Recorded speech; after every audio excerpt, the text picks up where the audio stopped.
Alright, here's our Jayco designer. Got a little roof issues here.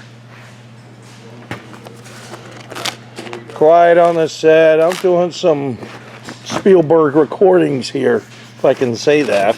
He's going to be impressed with this. Okay, here's a rubber roof. Rubber, this here got torn. Rubber shrinks a lot, so if you were to try to pull that back, you're never going to get it. So it pop loose here. You can see how much booger they put on there. But some of the things that folks have asked me is to try to show how you would inspect a roof. So we'll say this is not here. This is all joined together, and you're going to come up here and say, hey, I may buy this thing. So some of the things you want to look for is how it's failing. If you look, you can see all that little tiny cracks in there. Now, some places in the RV industry, they call it spider webbing. In the commercial business, on a tar and gravel especially, or a built-up roof, they'll have big checks in them, almost like the back of an alligator, so they call it gatoring. This here is so small that I'd like to coin the phrase eggshelling.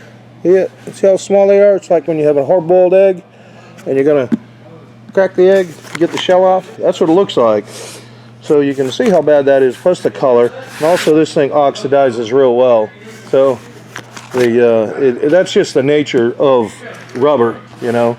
So what happens is if you try to do a repair on it, you got to get all this oxidation. You'll wash this thing down, you'll get more oxidation. You'll wash it down, you get more oxidation. It's just really a hard product to deal with, and that's why we don't deal with rubber. You know, if someone needed a patch real quick, it may help you out with it, but it's not something that I would like to see in the shop because it's just something I can't guarantee. If we can't guarantee it in the shop, no sense to having it here.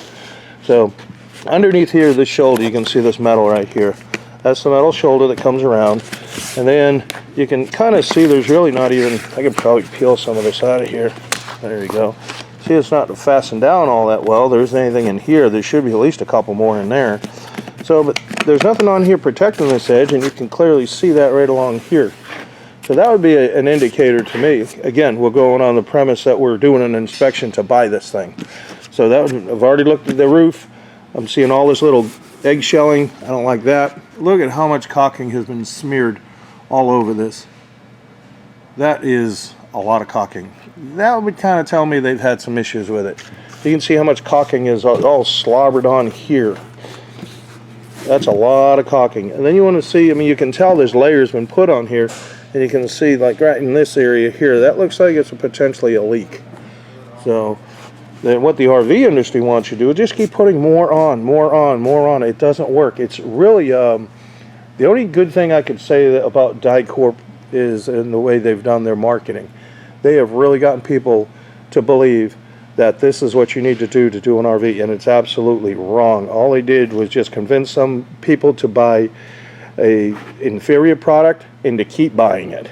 It's not anything we use here. So here's one of these plumbing vents. One of the things about these plumbing vents is like way up inside in there, way up inside there, right in here. Typically, no one ever puts caulking in there. And then the water will run in here, and underneath this is a screw. There's a screw. There's a screw under there. But you really need to have this portion sealed. You can also see, like right here, it looks like some water is possibly been able to get down inside there. Let me see if I can get my little knife here and give you a look-see. So you can see we got a leak right here. At least a potential for a leak right there. See? And then this is what I'm talking about, way inside here. And then you got this right here. And you have right here. You get moisture down inside here. And look at that the other hole there. I'll show you these again. Right here, and then right here. So like I said, there's a screw up underneath there. See all that? That's rust. How are you going to get rust? Unless you got water that's getting in there, right? That would stand to reason. But there's a rusty screw right there. So these are some of the things, again, that I'd be looking for.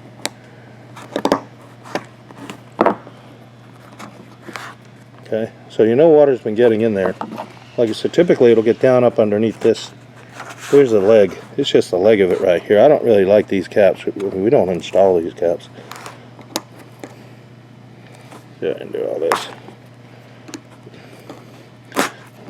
Okay, so you're getting water that's getting down behind this leg right here, and it's drilling up underneath there, right there. So in here and on here as well.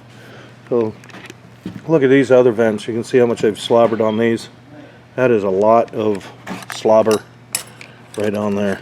They just keep building it up. But if you went on the premise of what the RV industry wants you to do is keep putting more on, and the only ones who keep putting more on is a moron, you're going to end up with a moat. If that system worked, I said, hey, that's going to work. Yeah, just keep doing that. Just keep doing it. And they tell you to do that, what, every 3 or 4 months? You're doing about 3 times a year. Could you imagine the size of the moat you'd have going around here that would build this up? And then if you had it all built up, I mean, that would be like 40, 50 times that you'd have be layering that stuff on there. So you'd have a pretty good sized moat on there. And then the water, because of it's sitting in there and the sun hits it, turn into a magnifying glass, and then all that water sitting there will cause all that rust. But here's another one of those same bell caps for the plumbing. And the same thing, you got these right here, this leak right there, and that's where the leg is, and the other one there. So we got that there. And again, these are some of the things I'd be looking for. But obviously this roof is aged. So if you ever anticipated on buying this particular coach or one with this kind of problems, you may want to obviously negotiate a roof in it, because you're going to need a roof on this thing. That's for sure. Down here on the other end, we've got some staples right here. Those are staples right there. They're poking through. Right here. You can cut this out just to show you. See? They don't put any protection on this. So we put a strip on there right along the whole edge. There's a whole strip that we put down to protect all that. But there's one here, one here, one here. You can see, again, this is where it's all failed because it's chafing it. You know, it's not even stuck down there while you can see how it's still flexing right here. So you can see some of the leaks right here. You can see that water is going to get down inside this little track right here, right there. So the water is going to travel down inside there and rust out those screws. Again, you can see all the caulking that they put on here. You got some water that's definitely going to get in here behind this. See how bad this side is. This is really bad on this side. Someone's obviously done a patch, so that's something you'd want to be looking at. Nothing wants to stick to this. Even this is the rubber patch that I was saying, if you want to patch it, nothing. This has to be like almost surgically clean for anything to stick to it. It's just problematic. Rubber is literally the cheapest membrane on the planet, literally, and this is cheaper than that. So you can see that they really don't want to put any money into these things. Here's another rip right here. Look at this, is a bump right here from that shoulder. This is a shoulder that they don't put down, so it's compromising this roof here. They need to sharpen this knife.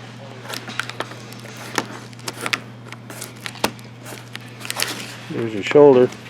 Oh boy, they did put something on this side. They used heavy-duty masking tape. Woohoo! Well, golly. I bet that jacked the price of this coach up. Imagine if you used Gorilla Tape or something. Boy, that would really set you back. That's just crazy. So that's what that is. So we're going to try and marry that back together when we do it. Then again, I have strips that's going to go on here. When we do them, we put strips on there. Make sure this is fastened down real well. So some of the other places, if you have one of these crank-up antennas, I don't like them. I can't put a curb up for these because these here, there's a shaft that runs down into the coach, and that handle that twists it to make it go up and down, that only bites on about 3/8 of an inch. So even if I made a real shallow curb, that shaft would be recessed up. Now, if somebody said, hey, I want to buy a new shaft and do all that, well, that's up to you. But I usually, in this shop, we don't delve into trying to replace all that. And most of the time, these things don't come in well at all. So here's a thing that you want to keep track of. The water will come down inside this little boot right there. See? It'll come down there, and it'll trickle down inside the roof. So you want to make sure those are sealed if you have one of those. And then you can see the big mess that we got over here. So this is our Jayco designer, and we're going to get her all fixed up, ready for the prom. And then somebody's already come up here, and we start trying to label things so we keep track of them. And then we set them all aside. And even look at that air conditioner right there. See how low that is? You can't get anything to really drain off of that. You can't get anything drained. See if I can get this to focus in for you.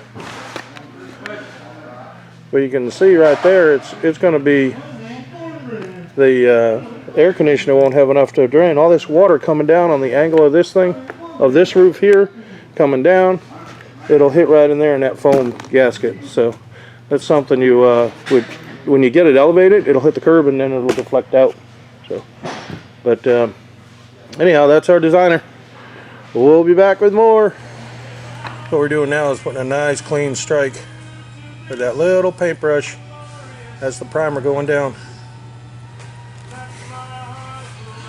We'll have to get all over here too. That's what we do with that little artist brush. Anywhere there's going to get caulking, we're going to prime. We even prime inside here because we're going to put a little caulking in there so when the water comes down this way, it won't splash back out.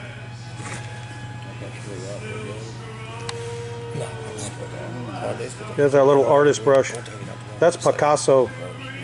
Here's Picasso. Yeah, Picasso. Put another striker down there, Picasso.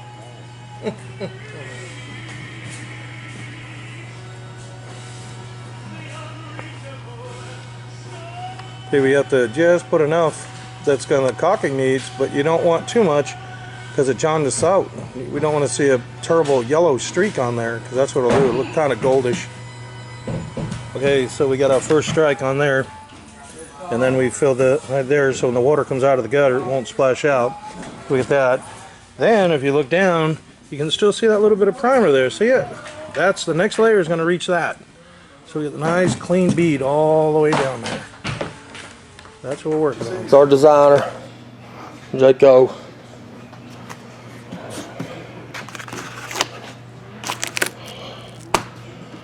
Got a couple bad spots in the roof.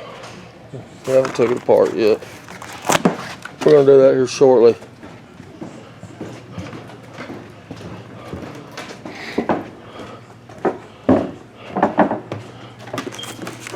Shoulders come loose.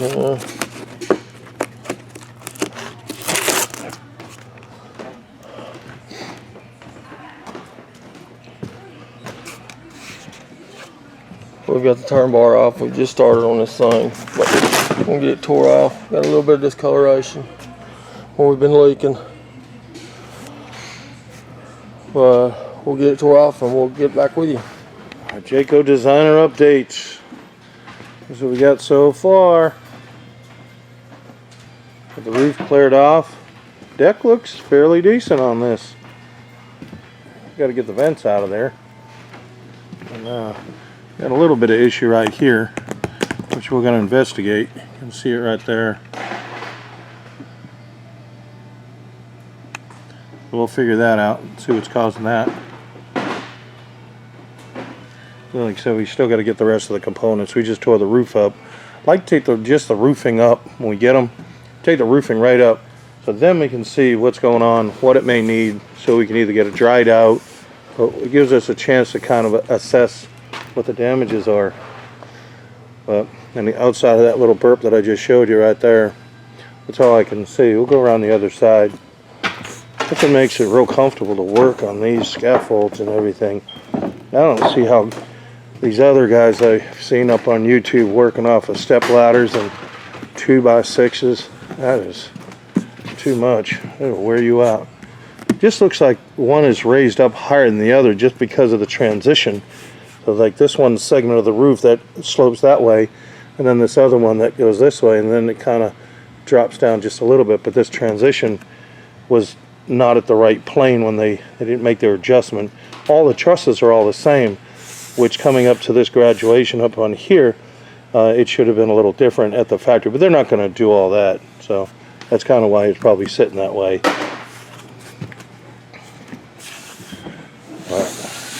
See, it's the same.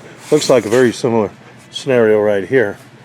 So this stock is the same as this stock. So when it's coming up, basically the hypotenuse isn't meeting is what it's going to be on here. Oh, there. Oh, well, that's what it is. If you look at the geometry of it, a hypotenuse on a triangle, that's what I'm getting at. Okay, so that's us. Does that give you kind of an overview of what we got? And we'll be back. Quiet on the set. We're in video production mode. This is our Jayco designer update. So now we've got our protective strips on here. Got this all fastened down the shoulder a little better. Then the other thing we did, we had that burp going on right here where the transition was. So what we did, they already put that strip over to protect it. You can faintly, probably faintly see these screws right there. You can faintly see them. That was the best way we could get them down. This is what we did, is we stitched it with 16 gauge galvanized steel to bring this piece up and meet flush with this so it'll roll over nice and be tight. That's why we did it. So, and we kind of built up this section over here a little bit so the transition will be really nice. There was just little flakiness of delamination on here, and it was just so faint. We just glued it all back together, so it's fine. It was still solid and strong. Just some of that just water stain. It's no issue at all. But that's where we're at so far. Now we're just getting these strips on. Once we get all those together, then we can get the roofing on. We want to show you how we fasten all that together to bring it together. If not, when it come up, it would have had that burp on there again. I didn't want that. That doesn't look professional if you do it that way, so we do it this way.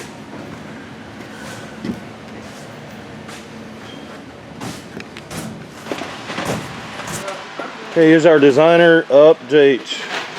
All right, we got all our protective strips down right now, and we've already got this all glued. So now we just waiting for the glue to flash off. We'll roll it over, and then we'll get the roller on it. So what we're doing now is just rolling out this sheet on this Jayco designer.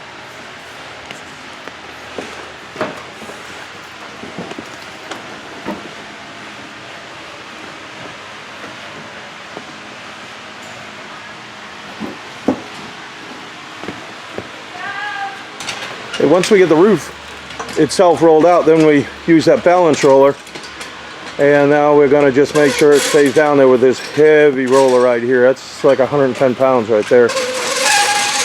Probably big. I don't know if that's the roller or Howard's bones. Is that your old bones? Yeah. Making all that noise?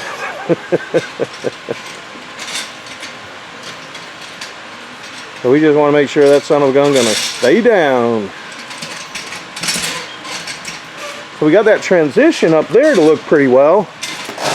We got it to look pretty well as best we could where it would come up, because it had a really vicious dip. So we pulled that roof assembly together, and we put this on here, and then when we screwed it in, we put yet another strip on top of that, so we doubled it up. So even though there may be a couple little images underneath there, on a commercial roof they actually put those down with stress plates, and you can actually see them all underneath there, and it's not an issue. You can walk on them and everything. But we like to come out absolutely as clean as we possibly can get it. That's just the way we do things here. Want it to obviously look well, but we want it to be watertight, and we also want it to look well. Then like in the front here where we had that issue, see how we put that there. It's a urethane adhesive leveler that we use, and that kind of blended everything back together. So we got that. And then this will be another glue right here because of the way the transition is. So because we're going to end up with a bird mouth right here. That's what we call it, fish mouth, bird mouth, fish mouth, right here. So we'll end up having to pull this together, and then we'll weld it and we'll fold it, and then you got another one down here that we'll probably have, and we'll see how prominent they are. But we'll have to get this folded, and then we'll get that in there. But we're coming along, we're coming along. So the next stage is obviously, you can see we've got a vent or an AC, whichever, but we've got those that we got to cut out, skylight, and all those, cut them all out, get our curbs on, get them fastened down, heat weld them all together. Over here at our Jayco Designer, we have got our curbs mounted, and now we got to do some welding. We got them all in position, so it's just a matter of getting up here and we're going to weld them all up now. Then over on this side, what we're doing, we're putting some primer down. Need to have that primer on there, and that's, we got to just use a little paintbrush to get that on there. Okay. And then all this is primed, because that's where the turn bar is going. It needs to be primed. Jayco Designer, ready to go. All done. Okay, you can see we've got our RVRoofInstall.com brand on there, February 2019. We've got our boots welded in. We've got the curbs all welded in. We've got the stands on the back. We've got our counter flash in front of the AC. There's another vent that we've got welded in. All this here is all welded. That's 3 inches of weld, and then we set this too. So it's not just this edge, we do the whole thing. It's all welded in there. So this here, any water that comes on down, if it does, as it's coming down, it wants to try to, see if I'll show you up in this other one, but on this curb here, in this one, as the water comes down, and if it's a heavy rain just really pushing, it'll hit this here, and it'll roll out. So the purpose of the counter flash on the top here, this piece, when water comes down this way, it's going to trickle, it's going to get down, it's going to get up underneath. Come back over here because you can't see it. It'll get underneath this counter flash and it'll roll out. So this way it's not going to roll into, there's a foam gasket under there. It won't roll into that foam gasket. We protect all that. Got 2 strikes of caulking all along the whole edge, all along the front turn bar, also along the back turn bar. There's 2 strikes of caulking. You can see we've got our protective strips. You should be able to see it in the camera. You can see them there. You can see one right here. You can see it down there on this one. Every time there's a panel seam, that's where we put them. We've got some gutters on the end as well. The water will kick out. We put a little caulking on there so the water doesn't want to drool out, because those are some really good gutters that are a little big. So we just put some caulking in there just to make sure it don't burp. We've also got our boots for our plumbing right there. And then this is a ply foam roof. So up underneath this thin roof deck is ply foam. And I think on the first video we had showed you some of the concerns that we had up front. And then we've got right here on this one, but on the front, we patched all this and we got it right. And then when we patched it in there, it was releasing from the foam itself. It wasn't just as, when we hit it and checked it, it looked pretty tight. So what we did is went in there, tore it back out, and then we put another piece on there. That's all welded together. There's no way it can leak. It's all one piece. If you try to tear it apart, you'd literally rip the 2 pieces apart. So here's how the curb assembly worked. You may be able to see a little better on here. Again, you got water that's going to drive up in here. Even on a heavy rain, it'll hit this and it'll roll out. You know, obviously you'll have water up on here, but we're keeping water controlled. That's all we're doing, is we're controlling water. If you try to stop water or try to prevent it from going, it will find its way for sure. But and then over here, there was a little bubble of delamination. It was only, gee whiz, I don't think it was like maybe 3 or 4 inches in diameter. But it was sitting up there, and we tried to get it out, and it was just one little section. So that's what we did. We fixed that and put in that piece, which actually will act as a diverter as well when it comes down. So it's nice and clean still. But sometimes we run into a couple of these burps on here. We had some issues with this that we solved. We showed you that. They weren't even right. They weren't even on the same plane. So we stitched some steel inside this, and we did it on the opposite side over here as well. So, and you can see again how we do the curbs right here. And then we make this recession on here, so even if water gets on here, it still can't. It'd have to travel down here. See that? So we do that with all of them. And then we don't slobber caulking all over this. What we do is we put the caulking up underneath. And the caulking, it'll draw around when it spins. And this is an adhesive caulk. It's not dyed core. This is like liquid nails on steroids designed to be outside. The stuff is great. It's called M1. What we do is we put the M1 underneath here. You have to use primers on all of these things. Once you put that down, when the screw turns, it draws the caulking up. So now when the screw gets inside the frame, it's actually glued inside the frame.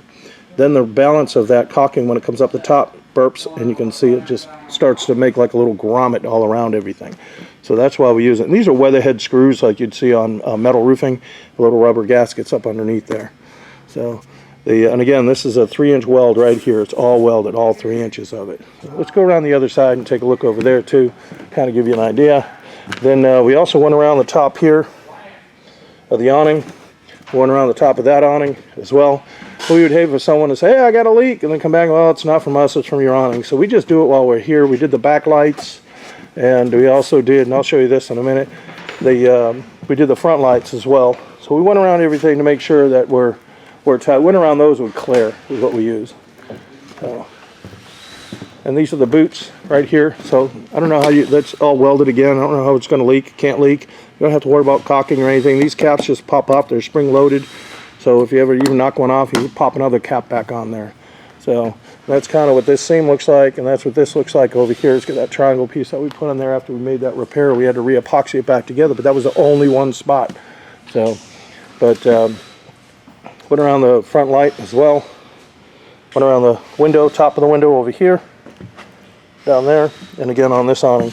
We're right here anyways, so I want to make sure we get all that and get it done right.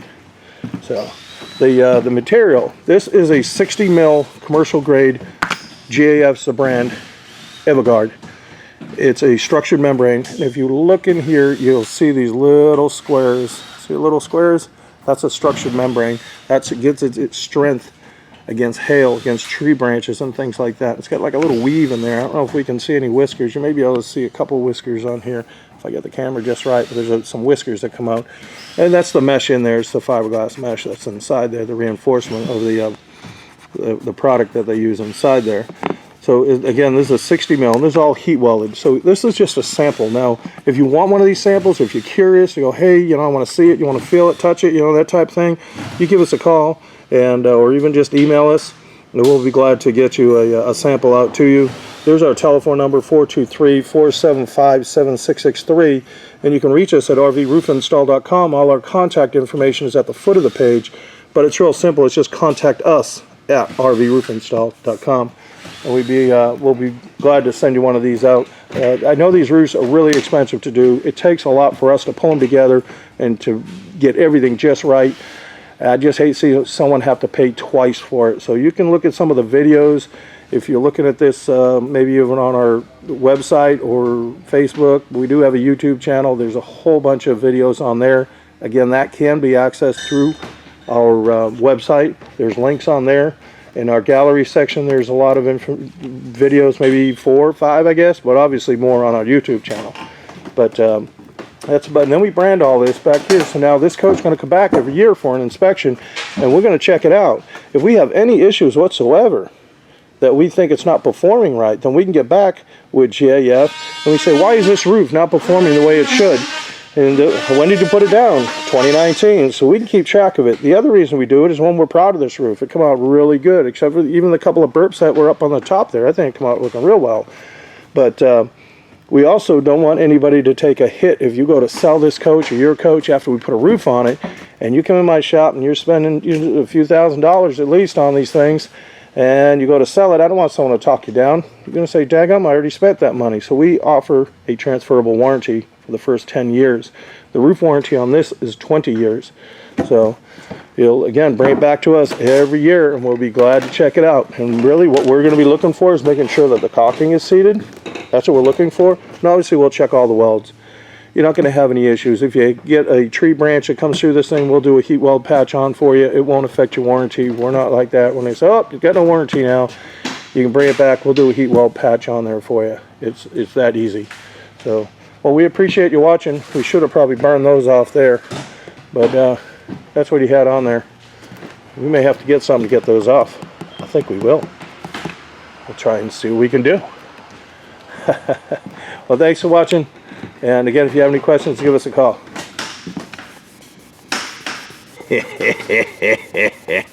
Up she goes. Can't be having that around here.